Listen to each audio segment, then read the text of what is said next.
bagay na yun. So ngayon, sa pagpapatuloy po, dapat pong mag-demand po tayo yung public, yung electricity consumers sa pamahalaan, particularly sa DOE at sa Energy Regulatory Commission. Ano po ang gagawin natin dito sa mga pagkukulang ng NGCP na paulit-ulit na nangyayari tuwing merong ganitong tuwing season ng tag-init, mangyayari ulit ito. Kaya sa susunod, huwag na ho kayo magugulat na mangyayari ulit ito kasi parang natawa ako dun sa media at saka dun sa parang nagulat na merong, what? Meron alert? Nangyayari po lagi yun. So yun, patungkol po dun sa pagpresyo, hindi po ningit sa na maraming politiko at kandidato na ginagamit ang kuryente para akitin ang mga botante. Sa executive man o sa legislative, may mga nanalo na ipinangako ito, pero hanggang ngayon, umiikot yung pet natin sa paghahanap ng paraan para hindi maputulan. Ngayon, upang mapababa po yung presyo ng kuryente, ang tugon ng ating gobyerno, kung yung ipira po yung isinabatas para maging affordable yung presyo ng kuryente. Privatize, magpapababaan sila ng presyo ng kuryente, makikinabang yung public. Yun po yung context doon. Kaya, isinapribado yung energy sector natin. Kahapon po, inulat ng Meralco yung pagbabawas ng 0.015 cents. Tama po ba yun? Ang pagbabawas ng per kilowatt hour para sa billing ngayong buwan na dating 14 pesos and 349 cents ay magiging 14.334. Kaya kung meron kang 200 kilowatt hour na konsumo, ay mababawasan ka ng 3 piso mayon-mayon. Hindi pa kayo natutuwa niyan? Meron na kayong pantagdag, hindi pwede sa yosi. Hindi na kaya. Pero meron kayong 3 piso. Pero hindi naman po sa minamaliit ko yung ganitong ulat ng mga pagbabawas ng presyo. Pero dahil sa mas mabilis pa sa alas 5 yung pagtaas ng presyo yung mga katiting na bawas ay nawawala ng epekto. Wala po. Mas mabilis po talaga Ngayon, wala pong iisang dahilan yung pagtaas ng presyo ng kuryente. So wala pong siguro isang formula para sagutin natin yung problema natin. At yung pinakakaraniwang naririnig natin, inflation. Tapos ganun din, mayroong mga gera kagaya ng pakpakan dyan sa Middle East.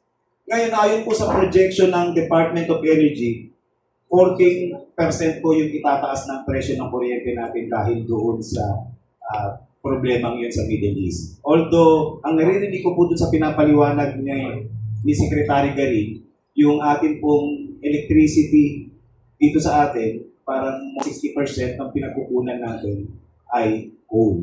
So, around 1% lang daw yung kailangan nating oil para doon sa ating electricity. Pero, just the same, malaki yung impact nito doon sa energy sector natin. So, ayon kay Meralco, 4% lang naman yung itinaas ng kuryente natin ngayon magmula nung pumutok yung digmaan sa Middle East. So, mababa, pero bad news pa rin. Kasi hindi naman tayo nagsisimula sa presyo ng kuryente natin na mababa Lagi po tayo nagsisimula sa context na yung presyo ng kuryente natin ay mataas. Yung injustice po na hinahanap doon sa just energy transition, matagal na pong nagaganap po yun sa mga electricity consumers. 2 dekada na nung kayo ay tuwang-tuwa nung ipinasa yung IPERA na nangangako na magmumura. Ngayon po, babaguhin po natin yung IPERA kasi gusto natin pababahin yung presyo ng kuryente. So, kailangan pong bantayan natin po yun sa Congress sa abot na makakaya natin. So, yun, binanggit naman po ni Jake na nag-file ng petition ng kuryente dato noong March 5. Actually, yung laman po nung pumunta po ako dun sa ERC, yung laman po ng petition ay FIT oil tsaka JA oil po yung pansamantalang ibawas. At sa context po nito, kaya po natin ito pinahil, ay sa 2 dahilan. Unang-una po, lahat po tayo gusto natin ng presyo ng kurang kuryente. Pero sa dulo, paano? Kasi lahat gusto mababa, yung mga politiko mababa, sa Kongreso gusto nila mababa. Pero pag pinag-usapan natin ang bill, paano natin babawasan? So, ang nakita po namin na isa sa pinaka-konkretong pwede natin magawa, pansamantala natin bawasan. Ibawas natin yung JA oil, tsaka yung feed oil. So, yun po, ang ibinigay po ng ERC, yung JA oil muna. Ngayon, may kwento po yung kung bakit JA oil, kasi may binanggit po sa akin yung sa Power Block, si Congressman Dago, kung bakit. Pero isa po sa dahilan, kasi po pumutok po sa issue sa social media at sa mainstream media na yung pag-attack ng ibang mga kasama nating electricity consumers doon sa mga 4-piece beneficiaries. Na parang ipinalalabas natin na kinandili natin yung mga katamaran ng mga kababayan natin ng mga mahihirap. So na hindi po sa part po ng kuryente natin at sa iba pong mga network namin, hindi po namin kaya tanggapin. Ang ideya po ay mayroon po tayo social justice na gusto makamit. At yan po ay minamando sa atin ng Constitution. At yung electricity ay isa po yan sa pinakamahalagang aspeto ng buhay natin.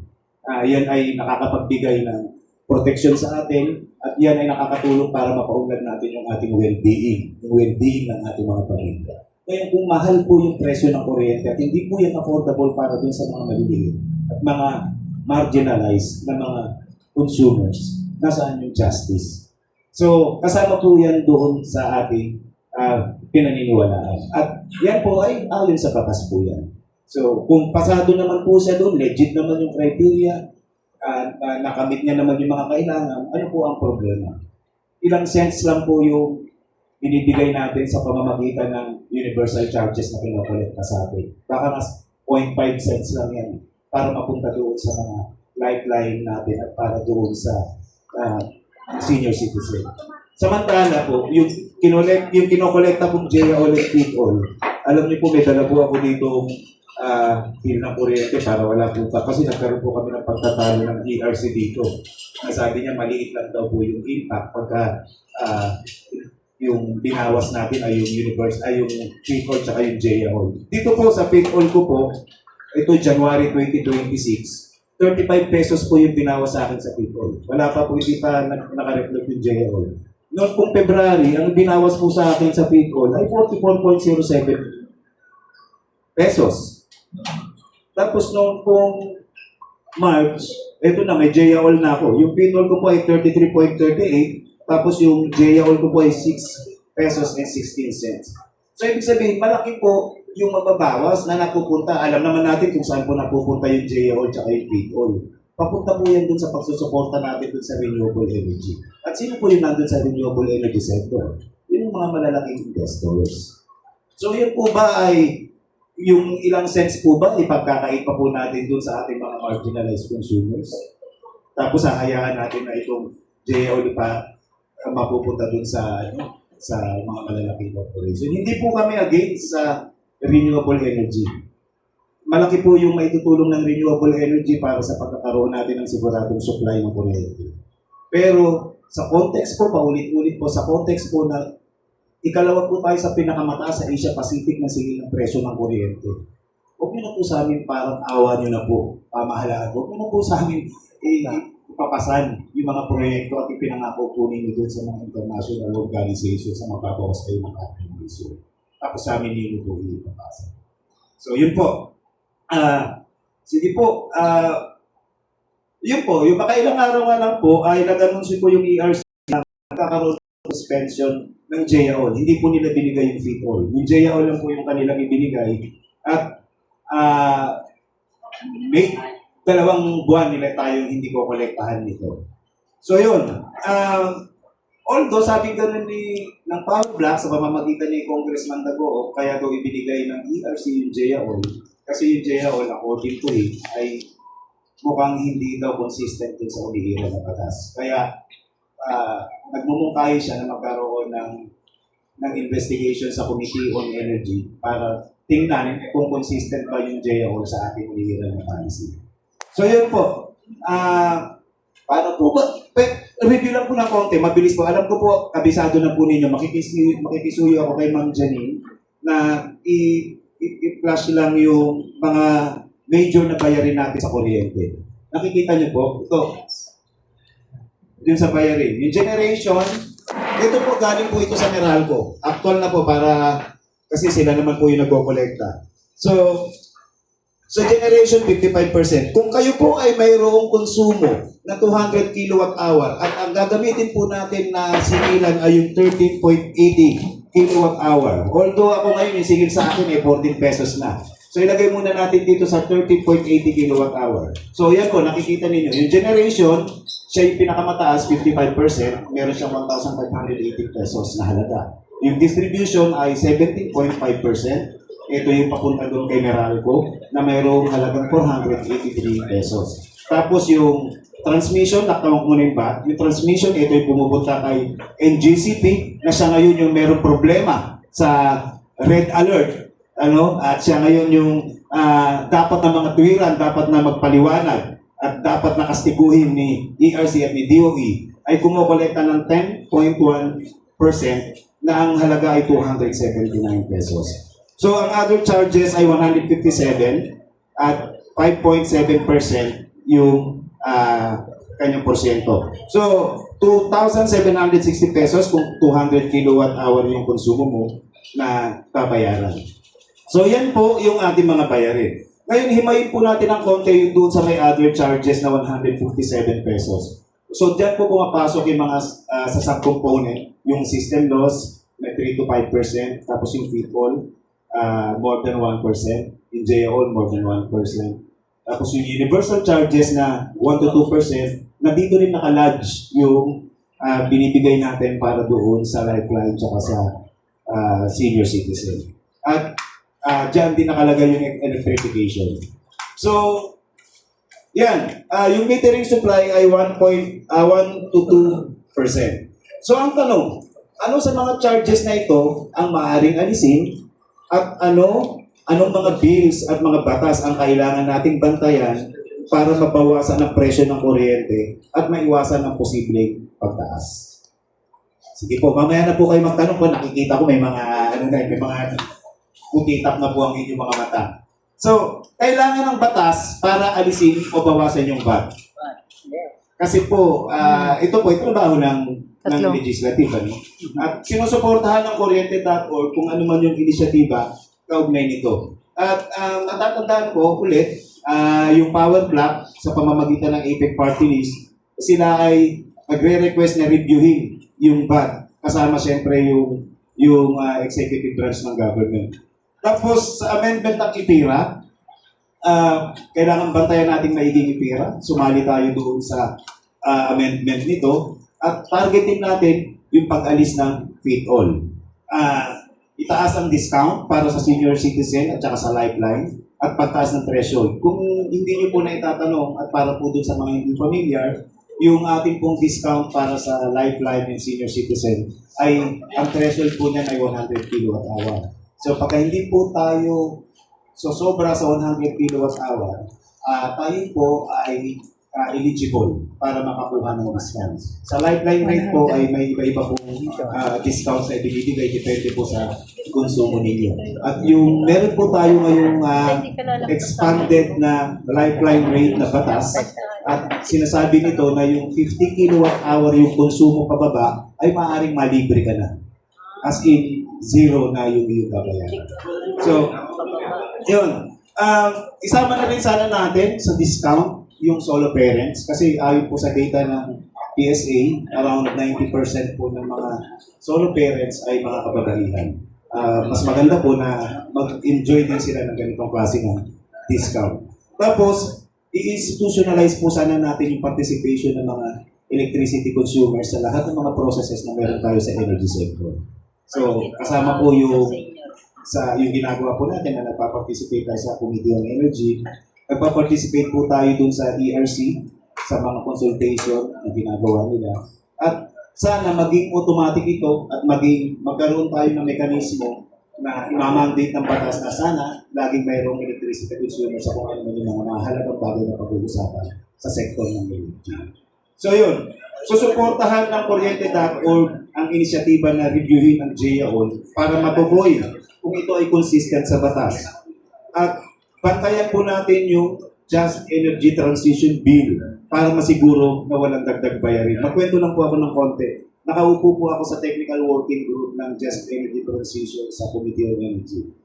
nakakalungkot po kasi karamihan po ng mga provisions doon ay mayroong mga banta ng dagdag bayarin para mabigyan ng suporta at insentibo yung mga investors sa renewable energy. Sapagkat yung layunin po ng ating pamahalaan ay encourage yung pumasok sa renewable energy. Para magawa po yun, magbibigay po ng duty free, magbibigay ng tax holidays, at iba pa. At magbibigay ng subsidy na unfortunately, karamihan dun sa subsidy sa ating mga consumers kinukulit. Ngayon, pagka maghahatian na ho ng ginhawa, hindi po tayo kasali.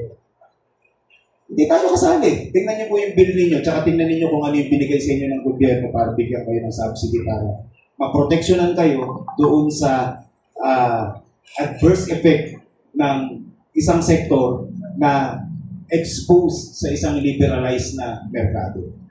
Pag tumaas po yung inflation, pag tumaas, yan, sasabihin po ni Meralco. Ang problema, kawawa si Meralco, pero trabaho niyo po yun, ipaliwanag niyo yung inyong sarili.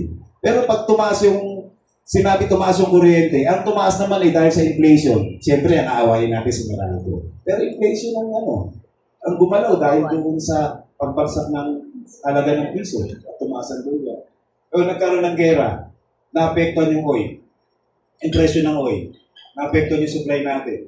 So, siyempre, kawawa si Meralco. Paliwanag mo yung sarili mo. Pero ang pinakamahalaga po dito, kung meron pong polisiya yung pamahalaan na magbibigay ng safety nets para doon sa ating mga ordinary consumers sa anumang mga paggalaw ng presyo doon sa international, ay baka mayroon pong chance na hindi po tayo mabibiktima ng sobra-sobra ng pagtaas ng presyo. So yun po.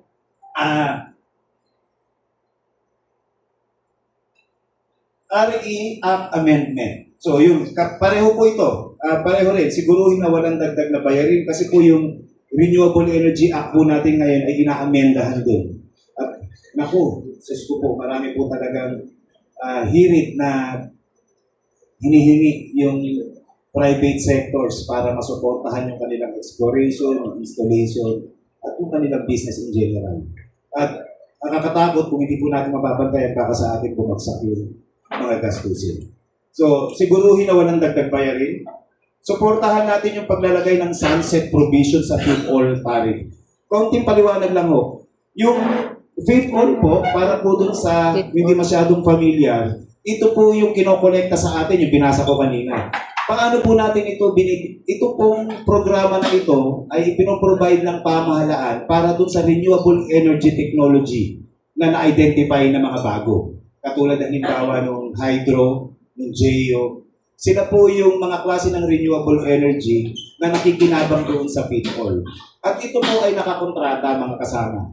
Ibig sabihin, hindi ito basta-basta makakansela ng pamahalaan sapagkat madidemanda naman yung pamahalaan. So, ang nakalagay po doon sa ulat na ibinigay ng Department of Energy ay malamang mga nasa 2030 o 2038 pa magmamature yung mga kontrata para sa feed oil. So, ibig sabihin, kahit na maglupa-lupa sa'yo at magtumbling tayo sa ngayon, hindi po pwedeng hindi kolektahin yung feed oil pagkat kontrata na yan ng pamahalaan doon sa private investors. So, magkokolekta po sila niyan. So, ngayon, ang suggestion po, dapat magkaroon na tayo ng sunset provision para siguruhin na mape-phase out siya at hindi na ulit nalalagyan panibagong charges. So, sinusuportahan po ng Corrente o yung move. Tapos, kilalanin po yung contribution ng DIY solar enthusiasts at suportahan po sila. Alam ko po, narinig po ninyo sa news at nabas yung Meralco dito sa baka hanggang ngayon nababas pa rin sila sapagkat ang sabi ni Sir Joe Salteriaga, kinakailangan daw i-crackdown yung mga nagdi-DIY solar at saka yung mga nag-guerrilla solar. Ang tinutukoy po dito ng Meralco yung pong mga nagdi-DIY solar na ikinakabit nila yung kanilang solar setup sa Meralco and eventually makakabit din sila sa grid. Actually, yun yung kanilang ina-address sapagkat mako-compromise yung grid dahil yung mga DIY solar natin ay hindi doon sumusunod sa pamantayan ng standards ng grid. So yun po yung kanilang tinutukoy. Anyway, meron naman po silang mga reports na nilabas doon. Ako po kasi, at yung mga kasama namin, network namin sa Corriente Dato, kami po ay gumagamit po kami ng mga solar setup sa aming mga bahay-bahay. DIY solar, as in, kami lang po yung nag-set up. At ginagawa po namin yun nang hindi po siya nakakabit sa grid. Stand-alone. Siya po ay off-grid. At ibig sabihin, kahit na magkanda leche-leche yung supply ng grid natin at saka yung network ni Meralco, mayroon po pa rin kami pagkukunan ng supply ng kuryente sa aming mga bahay-bahay. Pero, dapat kinakailangan sumunod po tayo doon sa mga safety protocols. Kasi nasa loob po ng ating mga pamamahay yung mga solar setup natin. So, meron na rin po kami mga reports, meron kami mga actual na karanasan na nagkaroon na ng mga aksidente at nagkaroon ng problema sa kalusugan yung mga gumagamit ng solar. So, kinakailangan po talaga na suportahan ng pamahalaan. Imbis na puro papunta yung Vito ng JAO, puro papunta dun sa mga malalaking investors. So, bakit hindi po bigyan ng support yung mga nag-DIY? Bakit hindi po gawin available yung mga information, yung mga technical na kaalaman tungkol sa solar para ma-encourage po yung mga communities at mga families and individuals na gumamit ng solar setup. At tingin po namin kayang gawin. Ang problema, ang tutok ng pamahalaan ng programa natin doon sa renewable energy ay papunta po doon sa mga malalaking players. Hindi po papunta sa atin. Na tayo naman ang nangapitan. Alright. Sige po. Yun, magpasa ng batas na magbibigay ng proteksyon sa mga electricity consumers sa impact ng liberalization sa energy sector. So, yun po. Siguro kung may tanong na lang po, Sir Jake, doon ko muna i-end yung ating talakayan. Thank you, Kuya Paz.